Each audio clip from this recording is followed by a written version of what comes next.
The Rothschilds were a Frankfurt-based Jewish banking family founded by banker Mayer Amschel Rothschild, 1744 to 1812, towards the end of the 18th century, and established banks in various centers of Europe. The surname Rothschild means red shield. The Rothschild family carried out banking activities on a global basis, especially in Monaco, Luxembourg, France, Switzerland, Liechtenstein, the United Kingdom and the Cayman Islands. The family was founded by Habsburg Emperor II in 1816. He was declared an Austrian nobleman with the title of hereditary baron by Francis. With the permission of Queen Victoria, the British branch of the family also had the opportunity to use the title of baron in England, which they had in Austria. Born in Frankfurt's Jewish ghetto called Judengasse, Mayer sent his 5 sons to different European cities: Amschel Mayer Rothschild, Frankfurt; Solomon Mayer Rothschild, Vienna; Nathan Mayer Rothschild, London; Kamman Mayer Rothschild, Naples; Jacob Mayer Rothschild, Paris. In 1819, anti-Semitic violence broke out in many parts of Germany, but the Rothschild fortune, dispersed in different centers, remained intact. Over time, this method was followed by many Jewish and non-Jewish financiers. Mayer Rothschild was careful about marriages so that the wealth remained in the family. But from the late 19th century onwards, nearly all Rothschilds married outside the family, usually into other financial dynasties and the aristocracy. Nathan Mayer Rothschild. The Rothschilds had made a fortune before the Napoleonic Wars, 1803 to 1815. Nathan Rothschild financed all British war expenses in London. He also developed a financial and political intelligence network with the gold transportation network he established. With this network, Nathan reported Wellington's victory in the Battle of Waterloo the day before the official ambassador of the state. Nathan predicted that the government bonds issued for the recovery of the economy after the victory would increase in value, so he traded them and sold them at a profit of 40% at the top. Nathan established his first business in Manchester in 1806 and in London in 1811. In 1818, he provided a loan of £5 million to the Prussian state. By 1825, England had reached a level where it could fund the market to prevent a financial crisis. The wealth of the Rothschilds became legendary. Their names appeared in films, musicals and novels. The phrase, "Oh, if only I were a Rothschild," was echoed in Yiddish in the famous Fiddler on the Roof movie, and J.W. Goethe commented that the family's wealth was built over generations. Conspiracy theories. The Rothschild family has been the target of various conspiracy theories for 200 years. Among these were claiming that the family was a member of the Illuminati, defending exaggerated views such as claiming the wealth and financial institutions of the whole world, and bringing up that they fueled interstate wars. As a matter of fact, wars reduce the value of government bonds and speculative profits can be obtained. However, historian Neil Ferguson says that the Rothschilds stood behind the United Kingdom during the Napoleonic Wars, but did not engage in political manipulations for financial purposes afterwards. According to another conspiracy theory, the aim of the Rothschild family was to try to keep the world population in balance with the wars and viruses they created. But the question of which people will remain is also on the agenda. These conspiracy theories have not been proven true. New generations. While the elder Mayer was alive, the solidarity between the 5 boys' companies continued. But the third generation mixed with high society in France, England, Germany and Italy and delved into the fields of art and fashion. By the 1870s there was no longer a joint Rothschild bank, there were national companies. All the young members of the family fought for the well-being of the countries they were involved in during World War. Since Lionel Rothschild was accepted as a member of Parliament in London in 1847, we know that the Rothschilds always stood behind England in terms of financing in the Napoleonic Wars and the Crimean War. This prestige of the Rothschilds dates back to the letter containing the Balfour Declaration, sent by British Foreign Secretary Lord Balfour to the President of the British Zionist Federation, Lord Rothschild, in November 1917. In this letter, it was stated in a very careful manner that His Majesty's government saw fit to establish a national home for the Jewish people in Palestine. In fact, the Lloyd George cabinet in England had no intention of ruling out the possibility of a Jewish commonwealth in Palestine. During the Ottoman period, Jaffa, Haifa, etc. were added to Palestinian lands. The first immigrants to the areas, especially from Russia, Aliyah I, were not successful. The Ottoman Empire constantly imposed strict restrictions on settlement and land purchase. The land was barren and those who arrived could not adapt to the environment.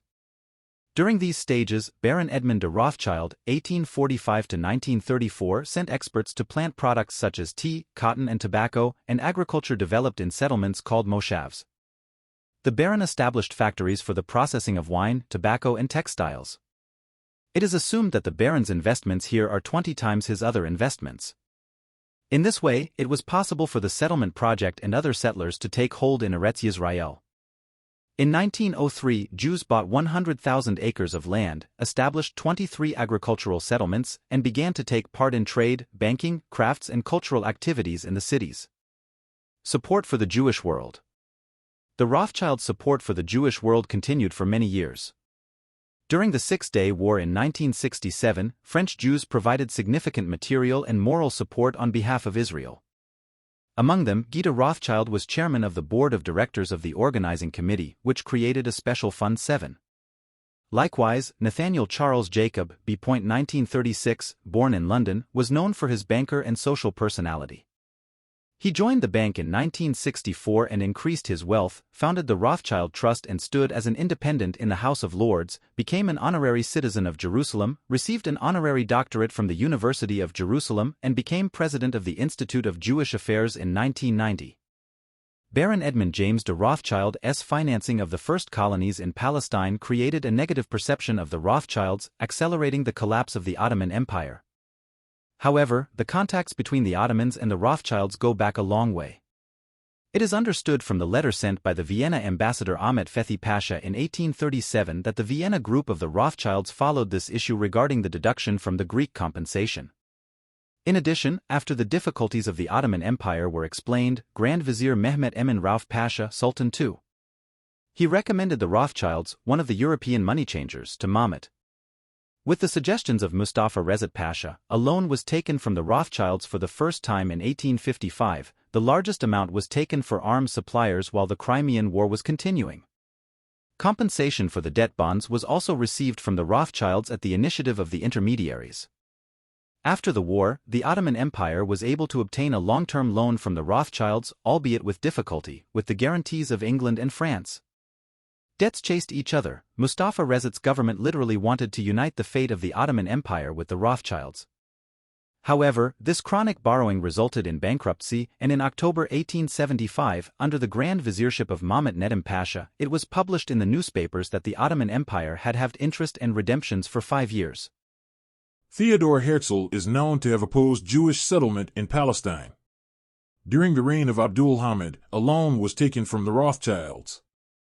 In March 1891, an agreement was reached between the Rothschilds and the Ottoman Bank, under the management of the Minister of Finance, Agap Kazazian, in return for the maintenance of Law Osmanli loan and corn tax, which was issued in 1877 and was in circulation, amounting to £4,285,360. A debt agreement was made between the Rothschilds, with the clauses added by Sultan Abdul Hamid himself to the issues regarding the loan, and the installments were determined. The Sultan borrowed from the Rothschilds for the second time in 1894 and a detailed contract was drawn up. The debt received was from the Osmanli collection of 8,212,340 British liras, secured by Egyptian tax, and the approval of the palace was obtained. It would bring interest of 3.5% per year and would be paid by 2. During the reign of Abdul Hamid, the Ottoman relationship with Palestine and the Rothschilds developed around the Parisian Baron Edmund de Rothschild, 1845 to 1934. The Baron was not interested in banking. He devoted his life and fortune to his co-religionists after the pogroms against the Jews in Russia, and he started to acquire land by establishing colonies such as Risen Luzayan, Zira, Uakov, Ekran el Bedi in the Ottoman Sanjaks covering the neglected Palestine. He brought doctors and engineers with diplomas from France and dried the swamps. The lands purchased from the Palestinians in 1900 reached 250,000 acres. In order to find a new home for the Jews, the law regulating the Econib land sale on June 16, 1896 made the job of the Rothschild family much easier. Accordingly, foreigners could acquire property in the Ottoman country outside the Hejaz province. Rothschild acquired the first land in Palestine in 1882. In 1918, between 418 and 650,000 acres of arable land were in the hands of the Jews. There was no disagreement between the Ottomans and the Rothschilds regarding this purchase in the 1880s. However, these figures are too. It worried Abdulhamid, and he strictly prohibited such transactions. Despite the notification of the Ministry of Internal Affairs on August 16, 1892 restricting settlement and land sales, the governor was informing the government that Baron Rothschilds and Baron Hirsch's men had purchased land in Jaffa and Haifa despite the prohibition. Following the measures taken by the government, this time the German, Austrian, and Italian consulates intervened in the issue of immigrant Jews. In a letter written to the Sultan by his deputy, Edmund Rothschild requested that Ottoman citizenship be given to the immigrants who settled on the Rothschilds' land. In 1893, the buildings built by Baron Rothschild for the immigrants, whose construction was stopped, were given free rein. The Mutasarrif's negative prediction about the immigrants was not accepted by the Sublime Porte, and he was dismissed. The Rothschilds' representatives continued to purchase land and settle immigrants illegally, bribing local authorities when necessary. When faced with difficulties, the Rothschilds applied to the Grand Vizier through their representatives.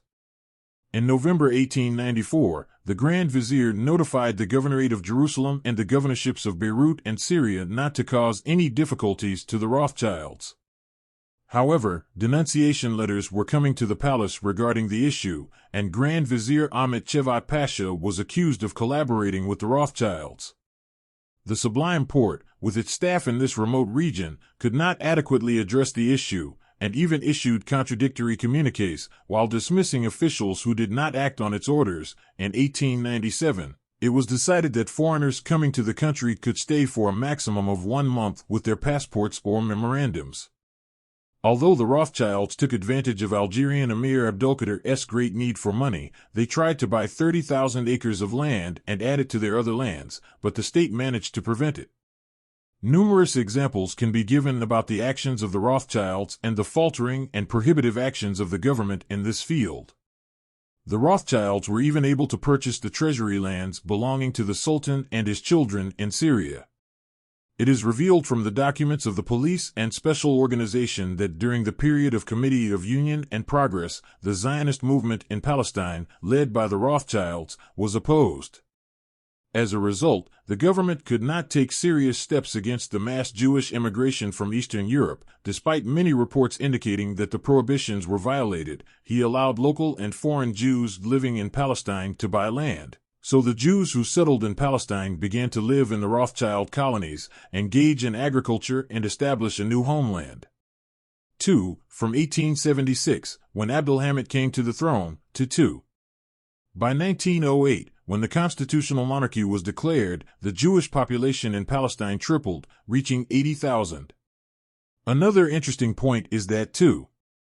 Abdulhamid took care to establish close relations with the Rothschild family, orders of affection to Mayer Alphonse de Rothschild, 1827–1905, leader of the family's Paris group, to his daughter Bettina Caroline de Rothschild, first to Adelheid de Rothschild, 1853–1935, for whom Baron Edmund James de Rothschild founded the Givet Island colony, and he was awarded the Second-Degree Medal of Compassion. The Rothschilds had hospitals built in Jerusalem and Safed and contributed to Ottoman Jews getting modern schools. They donated money to Derusafaka and the Balkan War, and tried to help the Jewish communities in the blood libels in Damascus and Izmir. Baron Edmund Rothschild came to Palestine several times and also visited Istanbul. He also met with Abdulhamid. According to a press report, the Sultan proposed that the construction of the Anatolian railways be undertaken by the Rothschilds. However, the family did not accept this offer. 10. During the period of Committee of Union and Progress, despite Cemal Pasha's objections, Talat Pasha, in line with Germany's political interests, published a declaration expressing the desired Ottoman support for a Jewish settlement to sprout in Palestine. 11. In this case, in the light of these main reasons explained in detail, such as the fact that the Rothschilds and the Sultans were sincere, that they presented decorations, that they borrowed money many times, that they were tolerant of land purchases in Palestine, It is not possible to attribute the collapse of the Ottoman Empire to the Rothschilds' land purchase in Palestine and the settlement of Jewish immigrants. Just as it doesn't make sense, the incident took place under Ottoman supervision. The collapse of the Ottoman Empire was caused by the failure to carry out the necessary economic and social reforms for centuries, the failure to adhere to rational science, the failure to realize the Industrial Revolution, and the continuous loss of territory from the Vienna defeat in 1683 until the sharing of the Ottoman Middle East between the French and the British with the Sykes-Picot Agreement in 1916.